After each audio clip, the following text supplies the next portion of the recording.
এলডিপির প্রতিষ্ঠাতা সভাপতি কর্নেল অবসরপ্রাপ্ত অলি আহমদ একজন খেতাবপ্রাপ্ত বীর মুক্তিযোদ্ধা। মুক্তিযুদ্ধে অবদানের জন্য বীর বিক্রম খেতাব পান তিনি। মুক্তিযুদ্ধে সাবসেক্টর কমান্ডারের দায়িত্ব পালন করে আসা অলি আহমদ 1980 সালে সেনাবাহিনীর চাকরি ছেড়ে বিএনপির রাজনীতিতে যোগ দেন।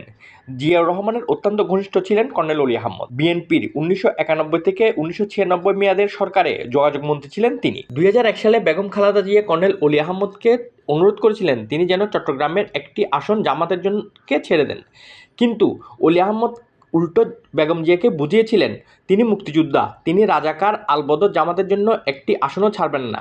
জামাতের জন্য কিসের ছাড়? তিনি ম্যাডাম জিয়াকে উল্টো বুঝিয়েছিলেন জামাতের ব্যাপারে যেন একটু সতর্ক থাকে। কর্নেল অলি ওই আসনে জামাতকে ছাড় দেননি, কিন্তু ওই আসনের নির্বাচনে তিনি জামাতের কাছে হেরে গিয়েছিলেন। নির্বাচন শেষে বিএনপি জামাত ক্ষমতায় আসে, কিন্তু বেগম জিয়া কর্নেল অলিকে মন্ত্রিসভায় স্থান দেননি। অলি আহমদ বিষয়টি ভালোভাবে নেননি। তখন তিনি ধরে নিয়েছিলেন এই ঘটনার পিছনে স্বয়ং তারেক রহমান ও মান্নান ভূঁইয়া জড়িত। মন্ত্রিত্ব না পাওয়াকে তিনি অপমান হিসেবে ধরে নেন, কিন্তু তিনি তখনও দল ছাড়েননি। বিএনপি জোটের শেষ দিকে 2006 সালে তিনি দল ছাড়েন সাংবাদিক সম্মেলন করে। ওই সম্মেলনে তিনি বলেন, জামাত বিএনপিকে একদিন গ্রাস করবে।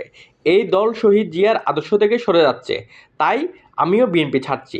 তবে ফিউচারে বিএনপি যদি জামাতকে ত্যাগ করে আর বিএনপি যদি কর্নেল অলিকে প্রয়োজন পড়ে, তিনি দলে ফিরবেন। তিনি বের হয়ে যান। এরপর তিনি তার নতুন দল এলডিপির যাত্রা শুরু করেন। অলি আহমদ একজন বীর মুক্তিযোদ্ধা হিসেবে তার জামাত বিরোধী অবস্থান আজীবন ধরে রাখতে পারতেন, কিন্তু কি দেখা গেল, যে জামাতের কারণে তিনি বিএনপি ছাড়লেন, যাদের আলবদর আলশামস আক্কা দিলেন, আজ তিনিই তাদের সাথে জোটবদ্ধ হয়ে নির্বাচনে যাচ্ছেন। জীবনের শেষ বয়সে এসে বীর মুক্তিযোদ্ধা অলি আহমেদ জামাতের সাথে আঁতাত করে নিজের উচ্চশির নিমজ্জিত করে তার বিনিময়ে কি পাবেন তা তিনিই একমাত্র জানেন। প্রিয় দর্শক, কর্নেল অলি আহমদের এই কাজটাকে আপনি সঠিক বলে মনে করেন? আপনার মূল্যবান মতামত কমেন্টে জানান। বাংলা বুলেটিন চ্যানেলের আজকে ভিডিওটি ভালো লাগলে ভিডিওটি লাইক ও শেয়ার করুন এবং বাংলা বুলেটিন চ্যানেলটি সাবস্ক্রাইব করুন।